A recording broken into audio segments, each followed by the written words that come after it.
each play independent from one another, and that kind of saves you from all the guesswork. What happens when, and take the Baylor game, is the first half, you guys are just give us the ball. I mean, just up and down the field, no stopping. And then things stall out in the second half until that final drive. I mean, what happens? What happens then? Yeah, Baylor came out and they played really, really well on defense. Their record doesn't show it, but they have really, really good players on defense. I think number 2 is a really good player. 55 was a really good player. They have a pretty good secondary. And then we had some costly penalties that kind of stalled out drives and get us in third and longs, third and extra long sometimes, and that really kills an offense. It's tough to be phenomenal as an offense if you're having to convert third and 15s, third and 20s sometimes. Yeah.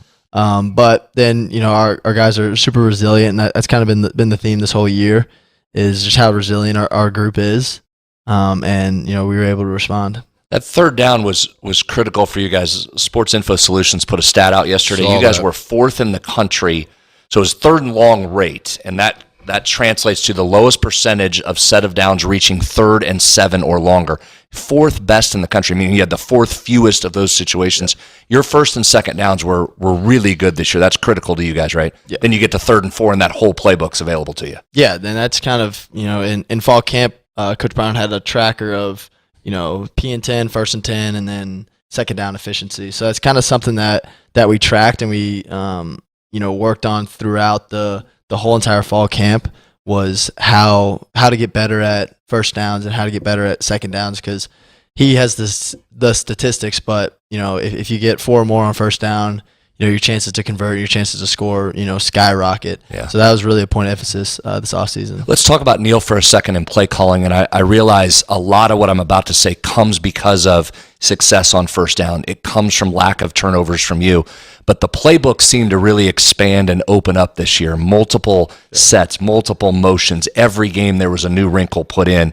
Give us a little bit of behind the scenes about how you were able to add and stack different formations throughout the year and let him kind of get creative with you. Well, I think it all starts with our personnel and who we have at the skill positions. Not even talk about the O-line, because they know how good they are. But, we have Jaheim White, who you saw in that last catch. He's great hands. He had the Baylor catch. So I think for an offense, it was just how do we get those guys the ball in open space. So we had Rodney on a couple of jet sweeps, and we had Cole Taylor up the seams, and we had Traylon Ray running deep ball. So it's just how do we get the ball in those guys' hands. Yeah. And you could just run multiple sets. During our last game, a former WV defensive coordinator was with us, and he had sketched out the 7 or 8 different plays you run off the same formation, and we were just tallying up as you went. That's stuff that you weren't doing last year. You couldn't do last year, but you were able to do it this year because of all the components that were in place, right? Yeah. And Coach Brown does a really good job of kind of making looks and how stuff looks on offense really, really hard for the defense. But then the play calls are still the play calls. Like for a quarterback, like the spots, the people are going to be – there's going to be people in the same spots. It just may change who's going to be there, right. But the pieces are the pieces. Yeah, super creative. It was fun to watch this year. 3 guys before the game brought to us by Comax Business Systems. Let's talk about your phone system today. If it's old, needs updated, guess what? Comax can do that for you. Everyone in your office, whether it's 1 digital line or 1,000 lines, can have their own dedicated line. Remote call forwarding, anything that you need. So if you're a business owner and it's time to get that business phone system looked at or replaced, Comax digital phone systems competitively priced, and they are efficient. Ultimately, it saves your company money. It makes your company money. Comax Business Systems. Call for a free quote today. 3 guys also brought to us by Lou Wendell Marine Sales. You ever go on a pontoon boat, do you? Yeah, I've been on them a few times in my day. Look at this bad boy. So Lou Wendell Marine Sales, Garrett, is our sponsor. Right now we've got a super-duper special on. That's called that's the Avalon 2385 Entertainer, top-of-the-line tri-tune. They got a 3-guy special going on right now. I mean, the whole kit, the whole caboodle, plus a Honda 150 motor trailer, $89,774. Tell them you're a 3 Guys listener. And I don't know if you know this or not, Garrett, but all James Bond movies that use a pontoon come from Lou Wendell Marine Sales. That's unconfirmed. Huh? That's unconfirmed. We still haven't confirmed that? No, they're still efforting. I'm pretty sure that's true. I'm pretty sure. But anyway, Lou Wendell Marine Sales, the premier. This is what I do know. Lou Wendell Marine Sales is the premier pontoon boat dealer in the state of West Virginia. Just like Fine Look and Phil, the premier clothier, haberdasher in the state of West Good use Virginia. of clothier. Right? And he's got that stuff. Bowl game. Yep. How about that, dog? Yeah. Any particulars? I mean, you want to go to Florida, I'm sure. Yeah, I mean, it'd be fun to go back home, but really, we can play wherever. I don't care. Physically, you've played 12. I would imagine you're like, oh, I need a little rest here. How you feeling physically after? Feel good. Good. You know, ankle and rib, but, you know, feel good. Okay. What was that game? There was one game, a couple games. Like you looked like you were really hurt. Like you limped off. Like, out. Okay. UCF, how possibly did you go down like that and then come back in one play later? Because I thought you broke something. Yeah. What was going on? Yeah, they just, you know, I went in the tent and then, you know, Is there magic in the tent? Is there magic? No, it's tough. It comes out. Vince and Zach did a great job, and, you know, Kind of like Mr. Miyagi. Right? felt ready to go. Yeah. Like when you walk into the tent, it's like, and they they're like that special stuff, and there's a woo doo doo doo doo, and they just kind of. Yeah, Vince has some secrets that. Yeah, right. You know, like he got me from, you know, after pit game not really being able to walk, like in a walking boot on Monday, to, you know, I was able to be ready to play against Texas Tech next week. Yeah. So let's talk about that week, TCU week, where you don't think you're going to go. Yeah. Nico gets hurt midweek, and you go out there. What was your percentage of health against TCU? Tough to remember back that far, but probably, you weren't going to go, but you started Thursday. You got probably better. like somewhere in the 60s, probably. That's pretty good. Yeah, like when we found out he was hurt and he couldn't go, I really felt like I was in high school again, throwing for college coaches, because like during meetings, Coach Brown and the trainer like got some wideouts, and we went up in the indoor, and Coach Brown was just like calling out routes, and like I was just throwing routes. So I really felt like I was in high school trying to get an offer again. We in watching the games, we noticed many times that perhaps you'd be having a conversation with the opposing team. There'd be discussions going on. One, I forget which game it was, Brad, but it seemed like there was 2 or 3 of them and one of Garrett Greene, and discussions going back and forth. Yeah. That was early in the season. season. Early. Was that Penn State? Because you described it. No, it wasn't Penn State. It was like Pitt, maybe. TCU. TCU. Hyenas might have been referenced there. Yeah, right? Because he's standing on his own like it just closed it. Yeah, those D-backs. Malone like came that. over, got your back. Yeah, Malone was right there. Yeah, Malone was right there. Morgantown kid. So I don't know if you need anybody to get your back, but Malone was there just in case. Give us some characterization of how that starts, what might be said in those circumstances when you young men have those discussions. Yeah, you know, I just asked them like really how their family's doing, you know, how their mom's doing, how their dad's doing, you know, how they like the weather, you know, if it was too hot or too cold for them, and really just like how their day was going. That's kind of all that's said in those instances. And they were returning the same questions to you, Yeah, right? yeah, just asking how I was doing, how'd the flight treat me, how's the hotel, stuff like that. Yeah, good. Generally, though, the theme of those conversations. Just having a discussion. Yeah. The theme of those conversations are generally this. Am I right or wrong? The theme is the defensive player will say, "You ain't anything," and you're saying like, "I'm going to be here all night long. You can't stop me." That's basically what it is all the time, right? Like, you can't stop me. That's in between asking, you know, how their family's doing and stuff like that. I get that. You referenced this earlier. The low point of your season, the Houston game at the end. Okay. So again, as I said to you earlier on, perseverance and going through hard times is when you come out of it, you go like, wow.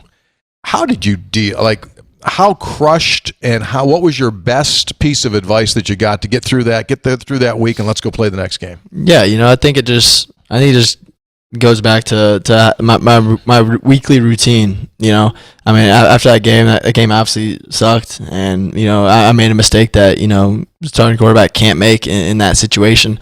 But you know, Friday morning, I visited the hospital. I actually started a fundraiser for her. Her name's Katie Strong. And me and Frazier did that at like 9 a.m. On the Friday after, and that kind of like puts a lot of things into perspective. That here this girl is, she's a sophomore in high school.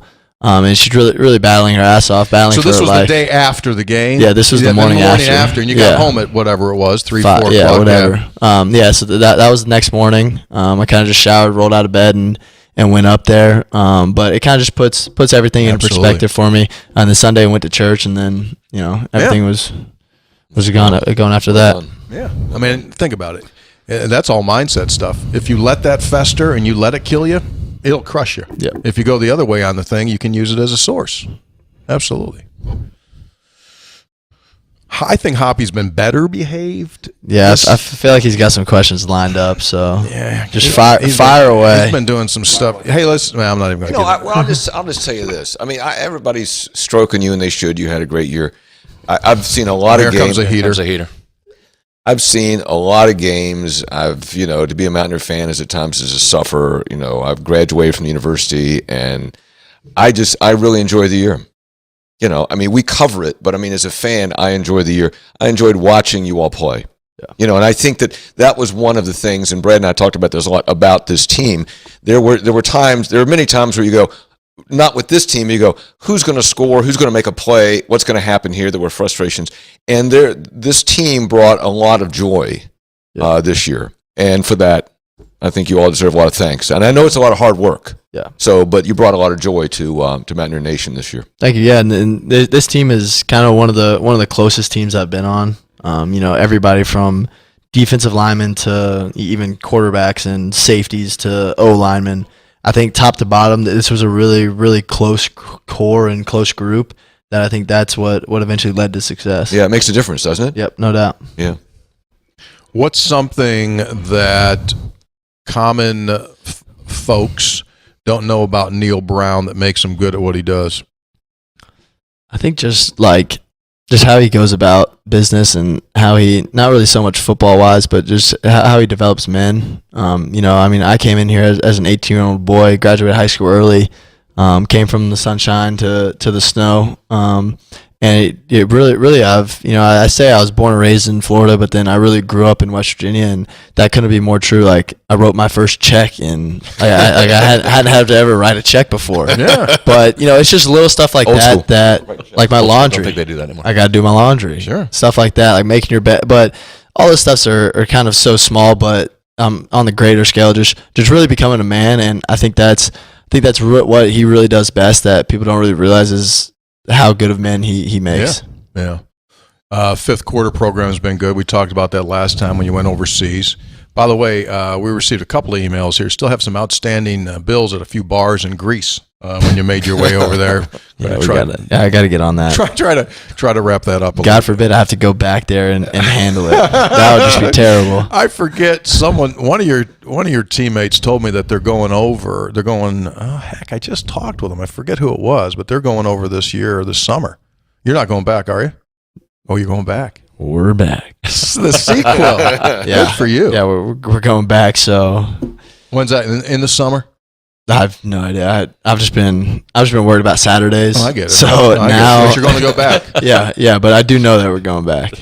So when you're all done. I mean, when you finally the air's out of the ball. I mean, I don't know when it's going to be. What do you want to do? I want to do something in finance, financial advising, wealth management, something like that. My original plan was I want to be offensive coordinator, but after seeing how much those guys busted their ass and how much they're at the stadium, I like my free time. So yeah, well, you'll do fantastic. You do fantastic. So one of the really great Mountaineers of all time, Andre Johnson, who's from Florida, he played at Stranahan down in Fort Lauderdale. He came here as a running back in the 80s. He was part of the undefeated team that played for the national championship. And he became a financial advisor right out of football and has done just tremendous. Maybe, Oh, sure. We can get rid of Andre. Absolutely. We can meet. Yeah. I remember the Howe family does that as well. Oh, yeah. Your wife. Yeah, absolutely. Certified financial planner. Yeah, absolutely. So big time investment person here in Morgantown. We can get that. We can get that. We'll cut you out of here in a second, but you good? Yeah, you're good. Christmas-wise, by the way, is this your favorite podcast that you do? Without a doubt. Thank you. Not even close. What is Greene family tradition at Christmas? Is there something that is just was a standard that you guys always did? I mean, other than my mom's cooking, you know, my dad's a really, really big basketball fan, so we always had basketball on.